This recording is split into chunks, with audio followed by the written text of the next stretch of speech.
स्वागत है आप सभी का सुपर एग्जाम अड्डा पे। मैं राजू। आधुनिक भारत की सीरीज चल रही है और कल हमने जहां उस सीरीज को छोड़ी थी आज के वीडियो में वहीं से पकड़ा हूं।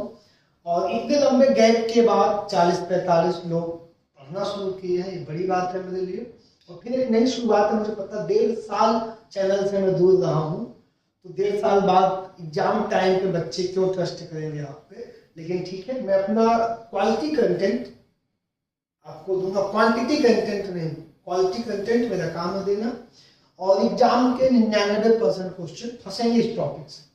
आज की शुरुआत होगी दिल्ली दरबार से, फिर लखनऊ समझौता कराएंगे हम लोग मिलकर, फिर होम रूल लीग भी करना है, एनी सेंटर को ले आना है, ठीक है, चंपारण कराना है, इसके बाद एक पॉइंट कराना है खिलाफत, खिलाफत भी होगा, रोलेक्ट अधिनियम भी आएगा और जलियांवाला बाग भी होगा।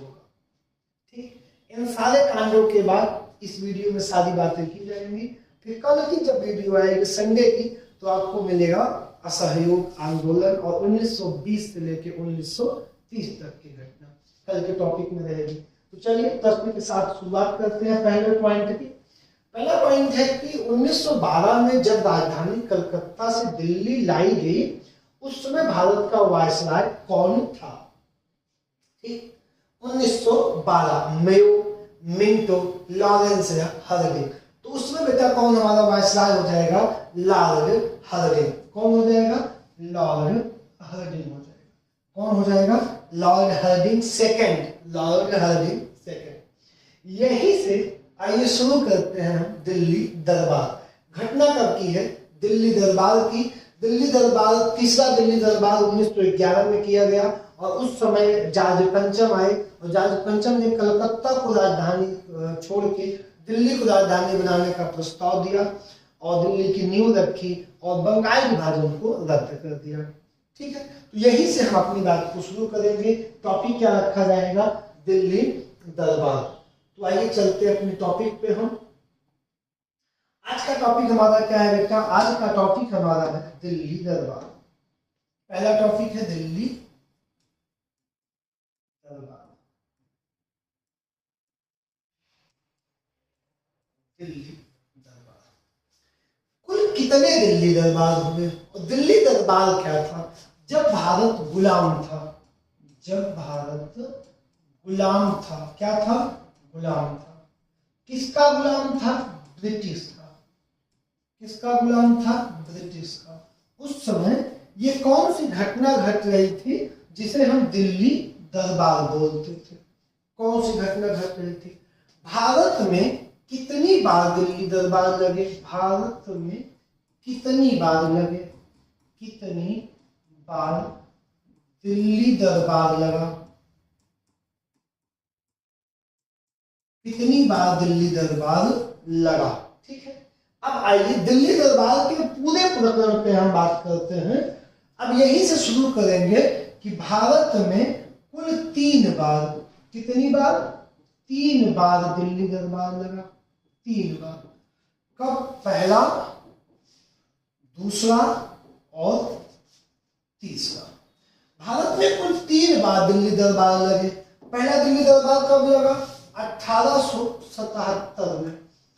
पहला दिल्ली दरबार 1877 में लगा।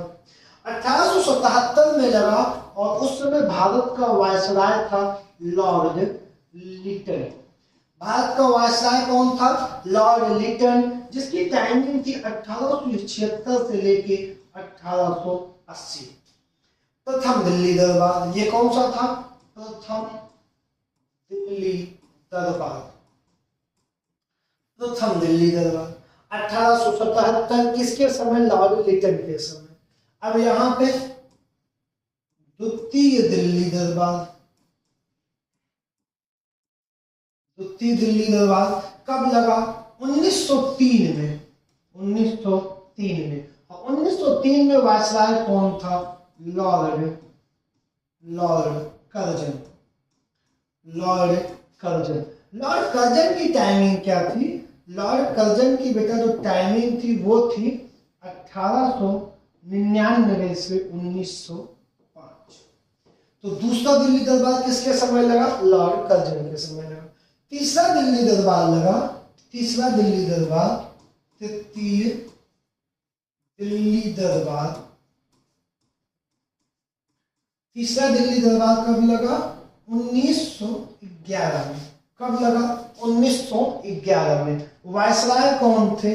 Lord Hardinge second.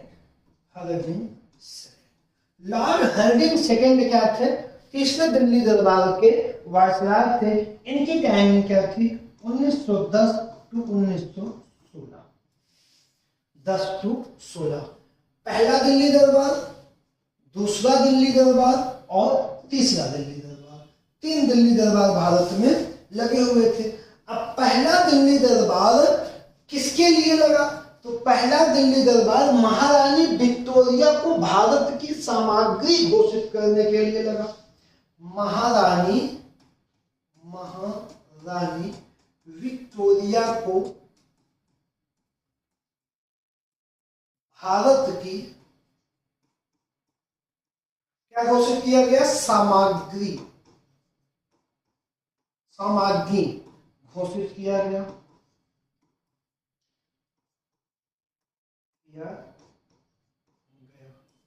और इसी समय महारानी को कैसर ए हिंद की उपाधि दी गई। किस दिल्ली दरबार में? पहली। तो पहला दिल्ली दरबार महारानी विक्टोरिया को भारत की महारानी घोषित करने के लिए लगाया गया। दूसरा जो दिल्ली दरबार लगा लॉर्ड कर्जन के समय पे लगा। किसके समय पे लगा? किंग जो लॉर्ड कर्जन के समय पे लगा। और उस समय ब्रिटिश का राजा कौन था? King Edward. King Edward second को, किसको बेटा? किंग एडवर्ड सेकेंड को सम्राट घोषित करने के लिए लगाया गया। किंग एडवर्ड सेकेंड को भारत का सम्राट घोषित करने के लिए लगाया गया। दूसरा दिल्ली दरबार। और तीसरा दिल्ली दरबार लगाया गया जॉर्ज पंचम को भारत का सम्राट घोषित किया गया। जॉर्ज पंचम को भारत का सम्राट घोषित किया गया।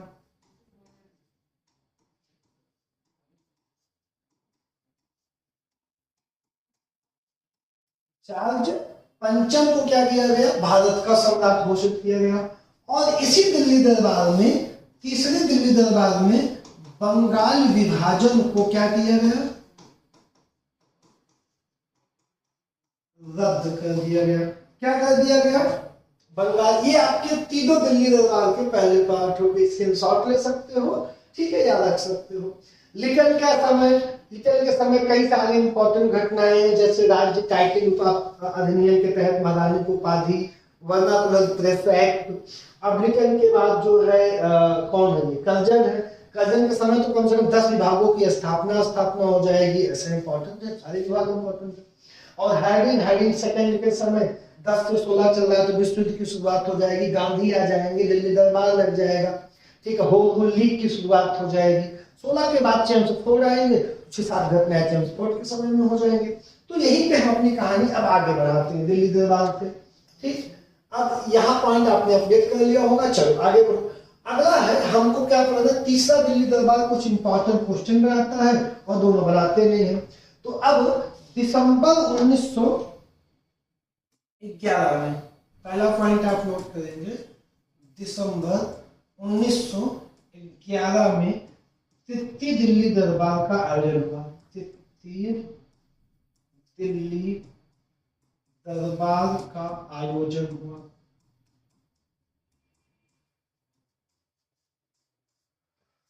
पहला पॉइंट, तृतीय दिल्ली दरबार का आयोजन हुआ कब? दिसंबर 1911 में। दूसरा पॉइंट, बंगाल विभाजन को रद्द कर दिया गया। 12 दिसंबर 1911 को बंगाल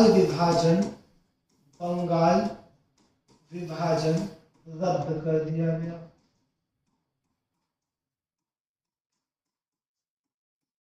क्या कर दिया गया? बंगाल विभाजन रद्द कर दिया गया। तीसरा पॉइंट हमारा क्या बना? और यहाँ पे घोषणा की गई कि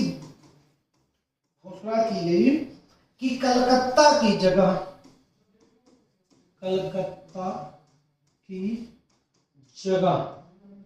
दिल्ली भारत की राजधानी बनी। दिल्ली भारत की राजधानी बनी। अब कलकत्ता राजधानी नहीं रह जाएगी, कौन रहेगी? और ये घोषणा ये हुआ कब, ये डेट कब आया? 1 अप्रैल 1912 को बनी। दिल्ली भारत राजधानी कब बनी? 1 अप्रैल 1912 को बनी। तो ये पहला पॉइंट, बंगाल विभाजन था, दिल्ली दरबार का आयोजन, कलकत्ता की जगह दिल्ली भारत की राजधानी बनी। ठीक, अब यहाँ पे पहला एग्जाम पॉइंट क्या है? एग्जाम पॉइंट क्या है? एग्जाम पॉइंट है कि बंगाल विभाजन किस समिति की सिफारिश पे रद्द किया गया? बंगाल विभाजन किस समिति की सिफारिश पे रद्द किया गया? ये इंपॉर्टेंट पॉइंट है। तो आप क्या लिखेंगे? अरुणडेल समिति। अरुणडेल समिति की सिफारिश पर पहला पॉइंट जो एग्जाम का पॉइंट है, आप क्या लिखेंगे? बंगाल विभाजन अरुणडेल समिति की सिफारिश पे रद्द किया गया। सेकेंड, अब जो है बंगाल विभाजन, कल मैंने आपको बताया था, एक तरफ असम, ढाका और चटगांव था, दूसरी तरफ कौन सा पार्ट था?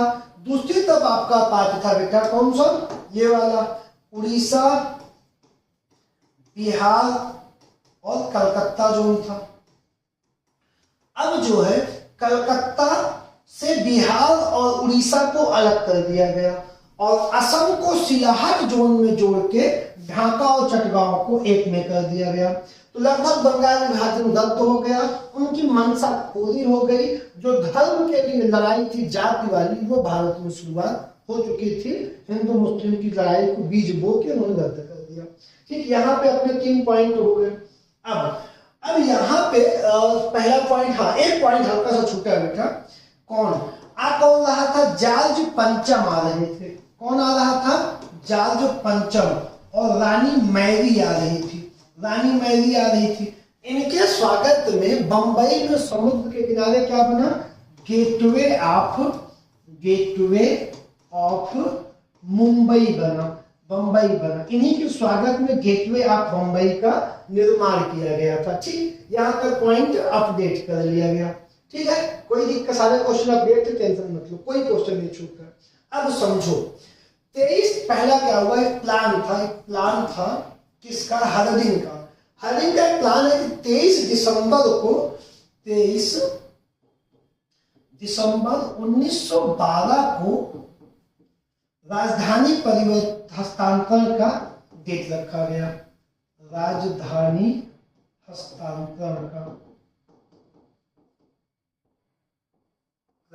हस्तांतरण का दिन निर्धारित किया गया।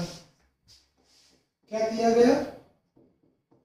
निर्धारित किया गया। कब किया गया?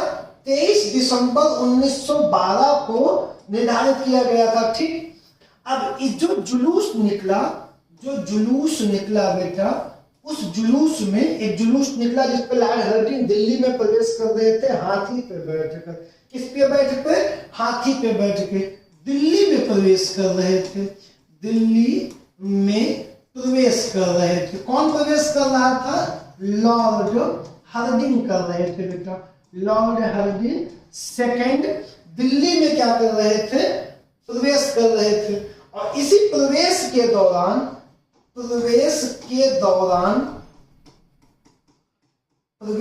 दौरान लॉर्ड हार्डिंग के ऊपर बम फेंक दिया गया। और बम किसने फेंका? रास बिहारी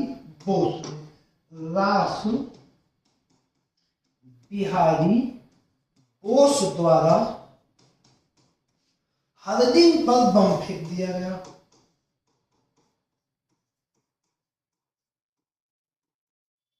हार्डिंग पर बम फेंक दिया गया। किस पे बम फेंक दिया गया? हरदिन पे। उसमें हाथी का महावत मर गया, हरदिन बच गया। कौन हो गया? हरदिन बच गया। जिसके बाद रास बिहारी बोस देश छोड़ कुछ दिनों के लिए बाहर निकल गए। और ये घटना होती है हरदिन बम कांड या दिल्ली बम कांड, जो हरदिन पे फेंका गया था राजधानी परिवर्तन के समय। किसके समय फेंका गया था? राजधानी परिवर्तन के समय। अब 1912 में, 1911 में घोषणा होगी, 1912 में राजधानी परिवर्तित हुई। कब हुई? परिवर्तित 1912 में हुई। कब हुई? 1912 में। अगली घटना आई 1913 में। 1913 में रविंद्रनाथ टैगोर को,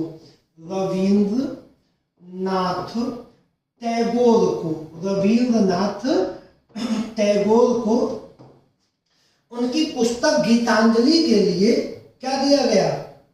नोबेल पुरस्कार दिया गया। नोबेल पुरस्कार दिया गया। अब एक साहित्य है, आप थोड़ी सी बात को समझो, ट्रैक से भटकना नहीं है। एक साहित्य है, एक अलग वर्ग है भारत में क्रांतिकारियों का, जो उग्रवादियों का दल था। उसने कहा कि जॉर्ज पंचम के स्वागत के समय, जॉर्ज पंचम के स्वागत के समय रविंद्रनाथ टैगोर ने स्वयं गेटवे ऑफ मुंबई पर राष्ट्रगान को गाया। ये एक जो उग्रवाद दल है उसकी साहित्य में पॉइंट है। और इन्होंने राष्ट्रगान लिखा था कि जन गण मन अधिनायक जय हे, भारत भाग्य विधाता, भारत की जनता के गणों के मनों के नायक, भारत के भाग्य के विधाता तुम्हारी जय हो। तो कुछ जो उग्रवादियों का इतिहास ये कहता है कि गीतांजलि के लिए इनको नहीं मिला था, इनको बस उसी महिमा मंडन के लिए, जनगण मन अधिनायक के लिए, जिसमें जॉर्ज पंचम का महिमा मंडन किया गया है, उसके लिए इनको क्या दिया गया था? नोबेल पुरस्कार दिया गया था। अब जो भी हो, विवादित विषय पर हमसे कोई मतलब नहीं, हमें अपने इतिहास से। राष्ट्रगान पहली बार कब गाया गया? 27 दिसंबर 1911 को कलकत्ता अधिवेशन में। हमसे इससे मतलब है, ठीक। कहा जाता है कि पहला संबोधन उसका यही हुआ था, ठीक है। अब आगे बढ़ेंगे, ठीक है, आगे बढ़े। 13 में रविंद्रनाथ टैगोर को क्या 12 हो गया, 11 12 13 में रविंद्रनाथ टैगोर को क्या मिल गया? नोबेल पुरस्कार मिल गया। 1913 में एक घटना और घटी। 1913 में जो एक घटना और घटी, वो कौन सी घटना है? वो घटना है कि भारतीय फिल्म उद्योग की शुरुआत हुई। भारतीय फिल्म उद्योग की शुरुआत हुई। क्या हुई? भारतीय फिल्म उद्योग की शुरुआत हुई। और अब आगे बढ़ो, ठीक है, यहां तक मेरी घटना क्लियर हो गई। अब इसी बीच, अभी तो ये दिल्ली दरबार का विषय नहीं है, लेकिन क्रम में है। क्रम में इसलिए है, अब 13 तक मैंने पढ़ाया तो 1914 आप देख करो।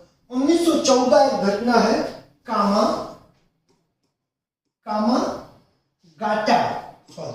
कामागाटा मारू प्रकरण। कामागाटा मारू प्रकरण ये है क्या? कामागाटा मारू एक जहाज का नाम है। किसका नाम है? जहाज का नाम है। कामागाटा मारू एक जहाज का नाम है, जो जहाज कनाडा जा रहा था। कहां जा रहा था? कनाडा जा रहा था। उसमें 3 कामागाटा मारू नामक जहाज में 376 भारतीय थे। कितने थे? 376 भारतीय थे। ये जहाज कनाडा जा रहा था। कहां जा रहा था? कनाडा जा रहा था। जब ये जहाज कनाडा पहुंचा तो कनाडा पे बंदरगाह था वैंकूवर बंदरगाह पे जब ये जहाज पहुंचा, कामागाटा मारू जहाज पहुंचा, तो उसमें से सिर्फ 24 लोगों को उतारा गया। 24 भारतीयों को उतरने दिया गया, कहा जा सकता है, उतरने दिया गया। अब जो बाकी भारतीय बचे उन्हें वापस भेज दिया गया। उन्हें क्या किया गया? वापस भेज दिया गया। कहां भेज दिया गया? जब वो वापस भारत बंगाल की खाड़ी आए कलकत्ता आए, बंगाल की खाड़ी से कलकत्ता बंदरगाह आए, कलकत्ता आए, तो वहां पे उनके ऊपर गोलीबारी हो गई, उसमें 19 भारतीयों की और मौत हो गई। तो यही एक प्रकरण है कामागाटा मारू, जो प्रकरण किससे है, नक्सली या जातीय भेदभाव से सबसे ज्यादा प्रभावित रहा है। और ये जो घटना हुई 19 लोगों की डेथ हुई और वहां उतरने नहीं दिया गया जाति और रंग की वजह से, नक्सली भेदभाव की वजह से। इस घटना से क्रांति को और बल मिला, लोग और ज्यादा इकट्ठा हुए और उसमें सबसे ज्यादा पंजाब ज्यादा एक्टिव हुआ आंदोलन में। क्यों? क्योंकि उस जहाज में जो कनाडा जा रहा था सबसे ज्यादा पंजाबी ही थे। मेरी बात समझे आप? तो एक घटना घटा क्या 1914 में, कामागाटा मारू प्रकरण। ठीक है, अगली घटना आ जाओ, फिर मुद्दे पे आ जाओ। अब चलो आगे, एक घटना और 14 में, डेट पे एक पॉइंट पढ़ लो फिर आए क्वेश्चन पे। 1914 में अगली एक घटना और शुरुआत हुई, प्रथम विश्व युद्ध। प्रथम विश्व युद्ध, प्रथम विश्व युद्ध की शुरुआत हुई, जिसमें जर्मनी, ऑस्ट्रिया, हंगरी और तुर्की, एक तरफ फ्रांस, ब्रिटेन, रूस, इटली, जापान, बाद में अमेरिका ऐड हुआ, संयुक्त राज्य अमेरिका एक तरफ। तो 1914 में अगली घटना क्या घटी, विश्व युद्ध की शुरुआत हुई। अब 1915 में इतिहास की अगली घटना क्या है बेटा, गांधी जी का भारत आगमन। गांधी जी का भारत आगमन, भारत आगमन। अब यहां तक कई घटनाएं बीच में सॉल्व हुई। कामागाटा मारू हुआ, प्रथम विश्व युद्ध 14 में हुआ और 15 में गांधी जी क्या किए, भारत आए। 15 में गांधी जी जब भारत आए तो अगला क्वेश्चन आगे देख लिया जाए कि अभी एक क्वेश्चन और कर लिया जाए, किस चीज का क्वेश्चन पे देख लेते हैं। दिल्ली दरबार में किंग जॉर्ज पंचम का राज्यारोहण हुआ। उसी दरबार में किंग ने घोषणा की कि भारत की राजधानी को कलकत्ता दिल्ली स्थानांतरित किया जाएगा। तो ये कब हुआ था, 1911 में। कब हुआ था, 1911 में। आप ठीक कर देंगे 1911। अगला क्या था, अगला था कि इनमें से कौन सी ब्रिटिश भारत 1773 से 1911 की राजधानी थी। तो यहाँ पे हम किसको कहेंगे, कलकत्ता हमारी राजधानी थी। निम्नलिखित में से कौन, अब यहाँ पे हमारा शुरू हो गया home rule league. Home rule league शुरू हो गया। निम्न में से कौन सा मुख्य रूप से मद्रास में होम रूल लीग की शुरुआत की थी, एनी बेसेंट ने किया था। और यहीं से फिर हम अपनी क्लास को फिर शुरू कर देते हैं। एक घटना वहां पे छूटी है, एक घटना छूटी है, मैं उसको बता दे रहा हूँ। वो घटना कौन सी है, मैं एक मिनट के लिए कर रहा हूँ आपकी। ठीक, अब वहां पे एक घटना और बीच में 1915 तक हमने पढ़ लिया था। 1916 में एक घटना और है, कौन सी, 1916 में एक घटना है लखनऊ समझौता। लखनऊ समझौता। अब लखनऊ समझौता आपने 1916 में, 1915 तक देखा, फिर 1916। अब एक प्रश्न यहाँ का मोस्ट इंपॉर्टेंट है, मैं उसको नॉर्मल इंपॉर्टेंट नहीं बोल रहा हूं, मैं क्या कर रहा हूं, मोस्ट इंपॉर्टेंट एक प्रश्न है। मोस्ट इंपॉर्टेंट वो कौन सा है कि जो ये लखनऊ समझौता होगा, गरम दल और नरम दल का आया हुआ क्वेश्चन है, गरम दल और नरम दल का।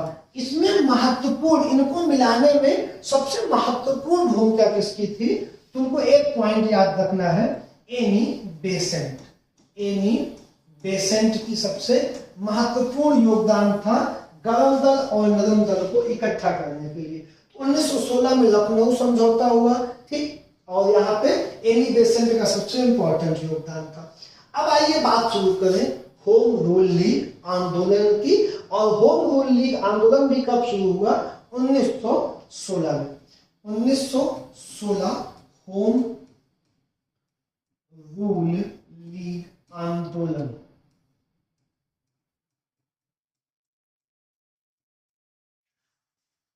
सबसे पहला पॉइंट इसमें जो तुम्हें हमें अपडेट करना है कि ये भारत का आंदोलन नहीं था, ये आयरलैंड का आंदोलन था।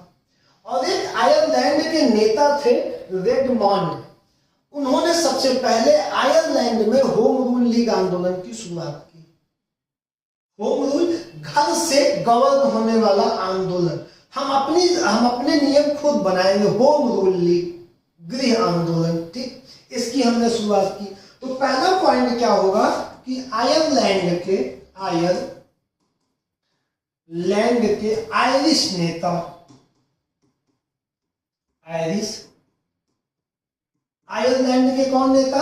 आयरिश नेता रेडमॉन्ड ने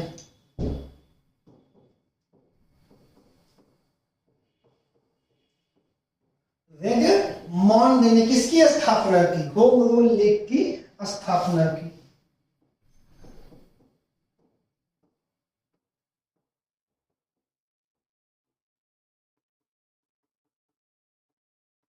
पॉइंट क्लियर। तो सबसे पहले किस देश में शुरू हुआ? तुम कहोगे आयरलैंड में। पॉइंट क्लियर, ठीक है। अब सेकंड पॉइंट पे आओ। सेकंड पॉइंट लिखना है कि भारत में शुरुआत की बात कर, अब तो भारत तक होगा ना, तो भारत की बात किया जाए तो भारत में दो लोग थे। एक थे बाल गंगाधर तिलक, बाल गंगाधर तिलक, और दूसरी महिला थी, दूसरी कौन थी? Annie Besant.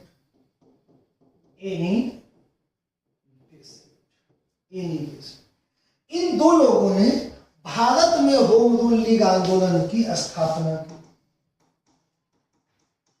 लेकिन फिर सुनो, लेकिन अगर तुमसे पूछेगा कि भारत में होम रूल लीग की अलग किसने जगाया, किसने स्थापना की, या किसने इस बात की पहले जानकारी दी, भारत में होम रूल लीग को किसने ले आया, तो पूरे ऑप्शन में एनी बेसेंट रहेंगे।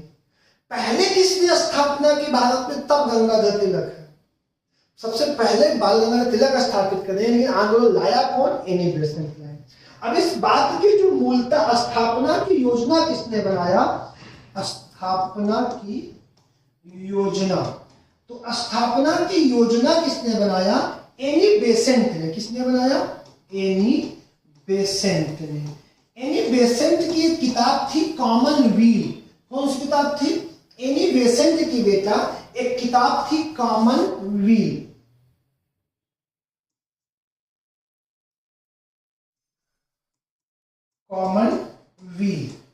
कॉमनवील में एनी बेसेंट ने सबसे पहले इस आंदोलन की जानकारी दी। ठीक, कब इस आंदोलन की जानकारी दी? 2 जून 1914 में कॉमनवील नामक पत्रिका लिखी, और इस पत्रिका के माध्यम से होम रूल लीग नामक आंदोलन की इन्होंने क्या की? जानकारी दी। अब रेडमॉन्ड ने स्थापना किया था। भारत में किसने शुरू किया? एनी बेसेंट तिलक ने। स्थापना किसने किया? भारत में लाया कौन? एनी बेसेंट ने। पहली जानकारी कब आई? 1914 में कॉमनवील के माध्यम से आई। अब आगे बढ़ा जाए तो अब यहाँ पे सबसे फर्स्ट पॉइंट जो इसका इंपॉर्टेंट है वो आपको लिखना है कि 28 अप्रैल 1916 को 28 अप्रैल 1916 को बेलगांव में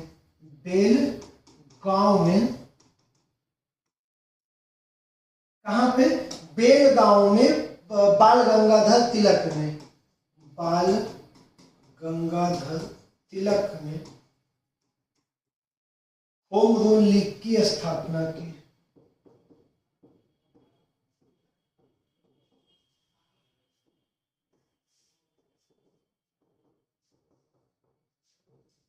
पहला पॉइंट, ठीक।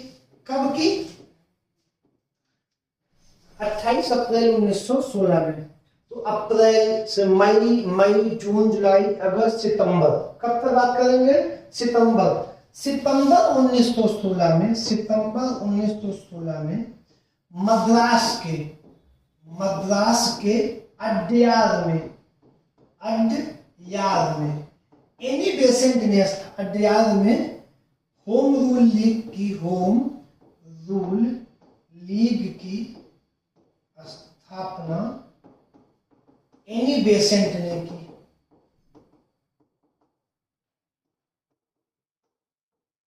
किसने की?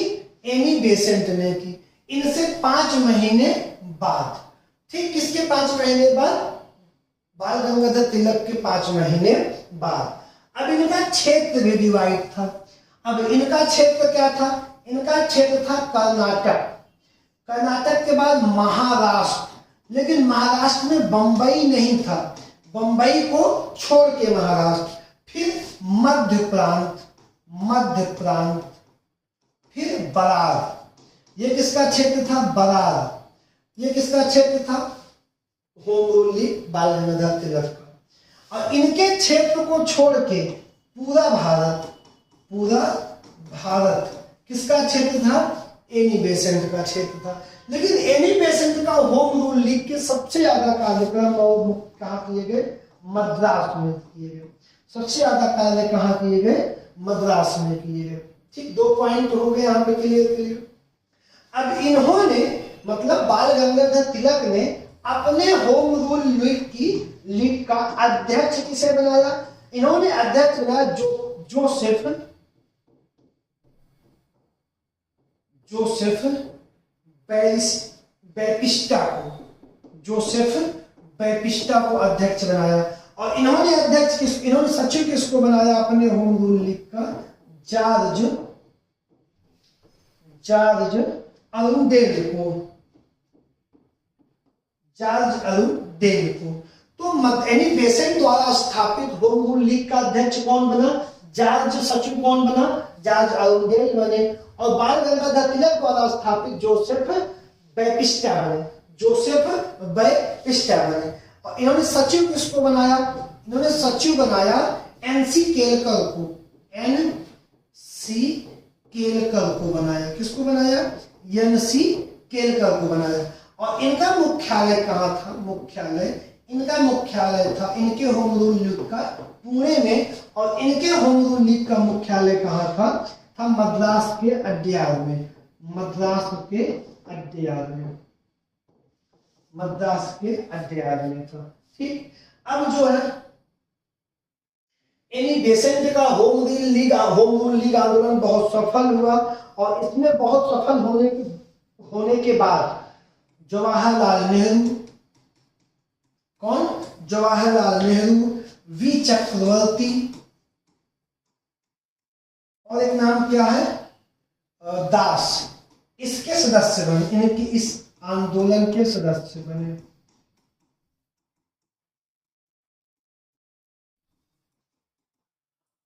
आंदोलन बहुत सफल रहा और आंदोलन की सफलता को देखते हुए एनी बेसेंट को पकड़ के जेल में डाल दिया गया। और जब एनी बेसेंट जेल गई तो उनकी पॉपुलैरिटी, नेम, फेम और उनका प्रभाव आंदोलन पे बहुत ज्यादा पड़ा। जिसके बाद 1917 में कांग्रेस का अधिवेशन हुआ और जेल में रहते हुए एनी बेसेंट को कांग्रेस की पहली महिला अध्यक्ष बना दिया गया। कांग्रेस की पहली महिला अध्यक्ष एनी बेसेंट बनी। और इस पूरी घटना की, होम रूल लीग घटना की जानकारी गांधी जी ने अपने पत्र हिंद स्वराज में अंग्रेजी में दिया। किसमें दिया? हिंद स्वराज नामक पत्रिका में, हिंद स्वराज में अंग्रेजी में दिया। किसमें दिया? अंग्रेजी में दिया। ठीक है, तो आओ देखो एक आध क्वेश्चन और होंगे इसके। होम रूल लीग आंदोलन सर्वप्रथम किसने प्रारंभ किया था? तो मैंने कहा आप किसको टिक करेंगे? एनी बेसेंट को टिक करेंगे। अगला प्रश्न है कि 1915-16 में 2 होम रूल लीग प्रारंभ की गई थी। नेतृत्व तिलक और एनी बेसेंट ने किया था। अब यहाँ पे हमारा टॉपिक शुरू हो गया रोलेट एक्ट। अब रोलेट एक्ट शुरू हो गया और 1917 में हम लोगों ने 1917 तक के पॉइंट को पढ़ा।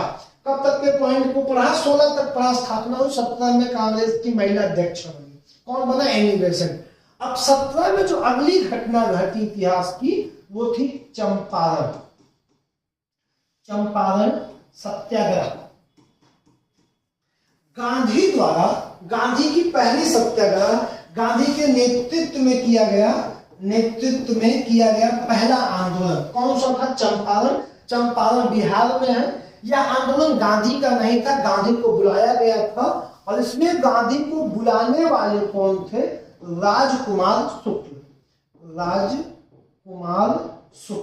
राजकुमार शुक्ल ने तिनकठिया पद्धति की विरोध में चंपारण सत्याग्रह शुरू किया और गांधी जी को बुलाया। और ये गांधी द्वारा नेतृत्व भारत मतलब गांधी का पहला आंदोलन था। कौन सा? चंपारण की सफलता के बाद रविन्द्रनाथ टैगोर ने गांधी को महात्मा की उपाधि दी। नोट कर लो यार, चंपारण की सफलता के बाद रविन्द्रनाथ टैगोर ने गांधी को कौन सी उपाधि दी? महात्मा की उपाधि दी। एक ऐसा आदमी और था, एनजी लंगा, एनजी लंगा। इसने चंपारण में गांधी के शामिल होने का विरोध किया था। क्या किया था? विरोध किया था। तो पहला आंदोलन हो गया 1917 गांधी का, कौन सा? चंपारण। चंपारण के बाद दूसरा आंदोलन गांधी का हुआ खेड़ा। खेड़ा कहाँ है? गुजरात में। बीच में सारा सिस्टम हो गया, कट गया है, फिर से आगे। ठीक है, शुरू करते हैं। अब देखो हम लोग कहाँ पे थे? हम लोग थे चंपारण। चंपारण, चंपारण हो चुका था। चंपारण के बाद खेड़ा, चंपारण के बाद खेड़ा, और खेड़ा के बाद अहमदाबाद। अहमदाबाद मिल मजदूर आंदोलन, और अहमदाबाद मिल मजदूर के बाद 1918 ये भी हो जाएगा आपका, 1918 आपका ये भी हो जाएगा, और चंपारण हो जाएगा 1917। ये तीन बड़ी घटनाएं तीनों एक साथ गांधी की थी। और उसके बाद चौथी घटना जो 1918 में हुई, प्रथम विश्व युद्ध की समाप्ति। प्रथम विश्व युद्ध की समाप्ति क्या हुई? प्रथम विश्व युद्ध की समाप्ति। तो प्रथम विश्व युद्ध की जो समाप्ति हुई बेटा, उसकी डेट क्या है? 11 नवंबर 1918। 11 नवंबर 1918 प्रथम विश्व युद्ध की समाप्ति हुई। अब इसके बाद 28 जून 1919 को वर्साई की संधि से ऑफिशियली दोनों पक्ष हस्ताक्षर करके युद्ध को रोके। वर्साई की संधि, कौन सी संधि? वर्साई की संधि से फाइनल युद्ध क्या कर दिया गया? स्थापित कर दिया गया। कब हुई? 28 जून 1919 को। तो 16 home rule league, 17 Champaran, 18 Kheda, और 18 अहमदाबाद मिल मजदूर, और 18 प्रथम विश्व युद्ध की समाप्ति। यहां तक घटनाएं हम लोग एक साथ घट गए। अब अगला प्रश्न देख लिया जाए। अगला प्रश्न है, महात्मा गांधी ने रोलेट सत्याग्रह किस वर्ष शुरू किया था? रोलेट सत्याग्रह शुरू हुआ था 1919 में। अब यहीं पे अपना काम शुरू कर दिया जाए। रोलेट एक्ट, रोलेट एक्ट, कौन सा एक्ट? Roulette act. कब हुआ? 1919 में। ठीक, बिना गिरफ्तारी, बिना किसी बात के गिरफ्तार करके जब तक मन करे तब तक जेल में रखे रहते। यही कानून क्या था? रोलेट एक्ट था। रोलेट एक्ट था। ठीक, क्रांतिकारी गतिविधियों को, जो क्रांतिकारी उसमें गतिविधियां हो रही थी, उनको रोकने के लिए एक अधिकारी थे, सिडनी रोलेट। क्या नाम था? Sydney Rowlatt. Sydney Rowlatt. इनकी अध्यक्षता में एक समिति का निर्माण किया गया। रोलेट समिति का निर्माण किया गया, इस समिति का। और ये समिति जब बनी तो समिति ने अपनी रिपोर्ट प्रस्तुत की। वह रिपोर्ट 17 मार्च 1919 को विधान परिषद में पास हो गई। विधान परिषद में पास हो गई। कहां पास हो गई? विधान परिषद में पास हो गई। कब पास हुई? 1919 में। अब अधिनियम क्या था? Rowlatt Act. बिना किसी बात के गिरफ्तार करके जब तक मन करता तब तक जेल में रखे रहने की व्यवस्था। अब इसी अधिनियम के खिलाफ गांधी जी ने एक आंदोलन शुरू किया। सत्याग्रह सभा की स्थापना की। किसकी स्थापना की? सत्याग्रह सभा की स्थापना की। किस आंदोलन के खिलाफ? रोलेट एक्ट के खिलाफ। और 6 अप्रैल 1919 को पूरे देश भर में गांधी जी ने अहिंसक हड़ताल की घोषणा की, और वह हड़ताल पूरे देश में रही। देश भर में देशव्यापी हड़ताल रहा। क्या रहा? देशव्यापी हड़ताल रहा। भारत कैसा? अहिंसक हड़ताल रहा। 6 अप्रैल 1919 को रोलेट एक्ट के खिलाफ यह हड़ताल रहा। अब यहाँ पे गांधी जी दिल्ली जा रहे थे, उनको पलवल से गिरफ्तार कर लिया गया और उन्होंने जाके बंबई में छोड़ दिया गया। इसी हड़ताल और व्यक्तिगत सत्याग्रह के आंदोलन के सत्याग्रह सभा के चक्कर में। तो इसी पे एनी बेसेंट का एक कमेंट इन पे आया कि गांधी जी राजनीतिक बच्चे हैं, उन्हें राजनीति की कोई समझ नहीं है, ब्रिटिश कंपनी या ब्रिटिश सरकार के साथ खिलवाड़ करती है। एक कमेंट क्या किया था, राजनीतिक बच्चा किया था। अब अब एक पार्ट इसी आंदोलन का और सुनो। रोलेट आंदोलन के विरोध में पंजाब में आंदोलन चल रहा था। रोलेट कानून के विरोध में पंजाब में आंदोलन चल रहा था। क्या चल रहा था? पंजाब में आंदोलन चल रहा था। पंजाब में दो व्यक्ति थे, डॉक्टर सत्यपाल, क्या नाम था? सत्यपाल, और डॉक्टर किचलू। डॉक्टर किचलू, सत्यपाल और डॉक्टर किचलू को रोलेट एक्ट के आंदोलन के विरोध में गिरफ्तार कर लिया गया। कब गिरफ्तार कर लिया गया? गिरफ्तार कर लिया गया 10 अप्रैल को। और 10 अप्रैल को गिरफ्तारी के बाद एक जुलूस निकला। क्या निकला? एक जुलूस निकला। उस जुलूस पे गोली चलवा दी गई। इस जो जुलूस निकला गिरफ्तारी के बाद, उस पे गोली चलवाई गई और उसमें कुछ लोगों की क्या हो गई? मृत्यु हो गई। सत्यपाल और डॉक्टर किचलू के गिरफ्तारी के बाद 10 अप्रैल को एक आंदोलन, एक अहिंसक जुलूस निकाला गया, जिसपे ब्रिटिश गवर्नमेंट ने गोली चलवा दिया। और गोली चलवाने के बाद उसमें कुछ लोगों की मौत हो गई। जिस घटना के बाद 13 अप्रैल की डेट रखा गया कि हम अमृतसर के जलियांवाला बाग में इकट्ठा होकर इस घटना पे बात करेंगे।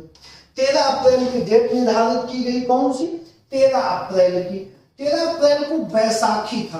13 अप्रैल 1919 की डेट निर्धारित की गई कि वहां एक सभा इकट्ठा होगी, वहां पे हम लोग बात करेंगे। लेकिन वहां पे सबसे दुखद घटना ये हुआ बेटा, जो सभा आयोजित की गई, उस सभा में एक जो वहां पे कर्नल थे, कर्नल आज तुम लोग पढ़ते हो ना,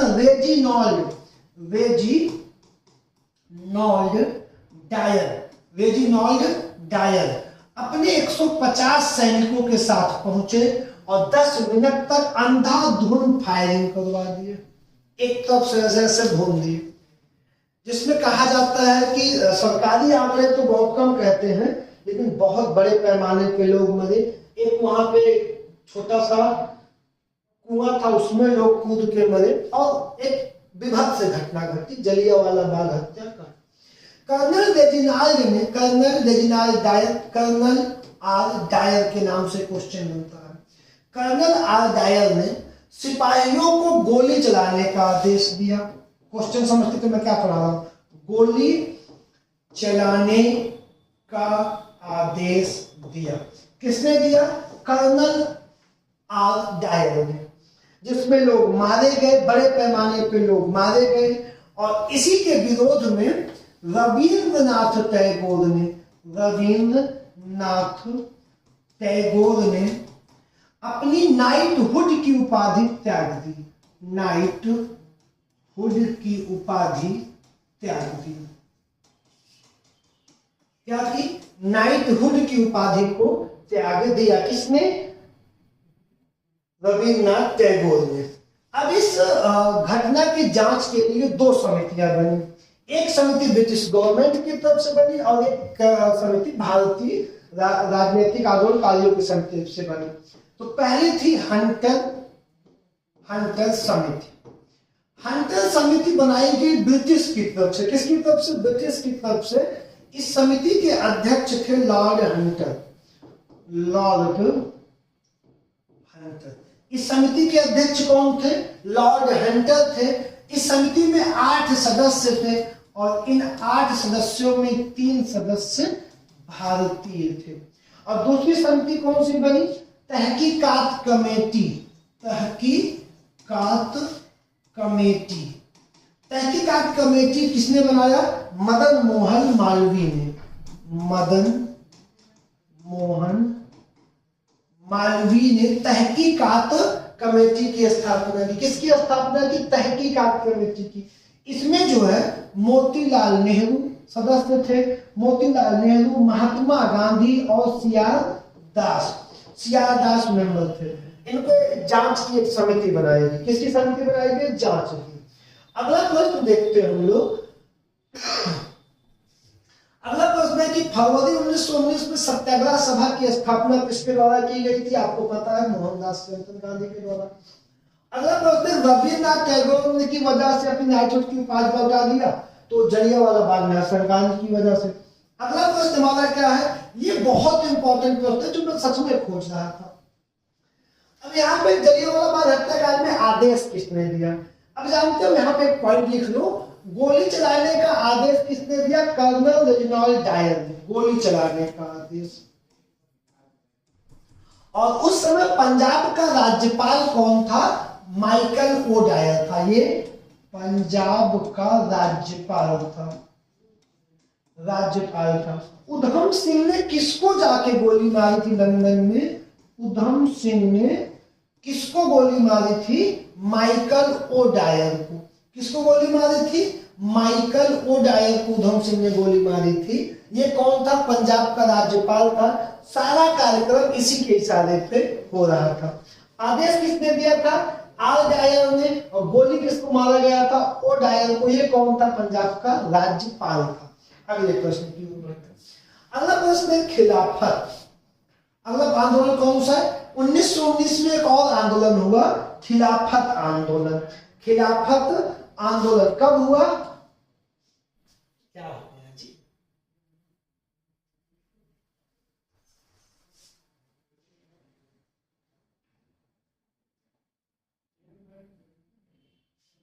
ठीक है।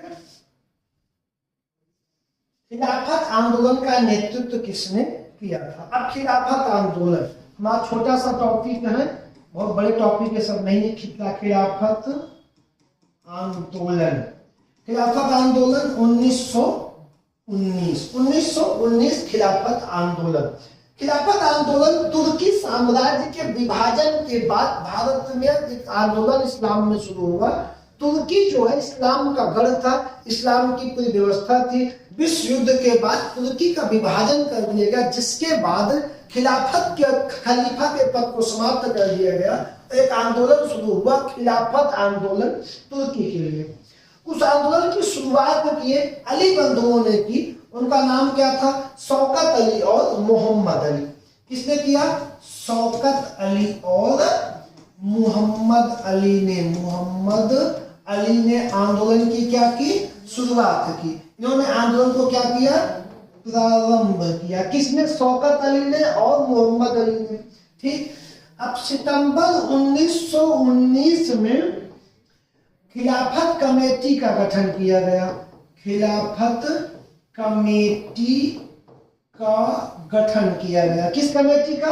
खिलाफत कमेटी का गठन किया गया। ठीक। अब 17 अक्टूबर 1919 को, पॉइंट लिखते चलो, राइटिंग पर ध्यान देना। 17 अक्टूबर 1919 को खिलाफत दिवस मनाया गया। खिलाफत दिवस मनाया गया। अगला पॉइंट है अली बंधुओं ने क्या किया?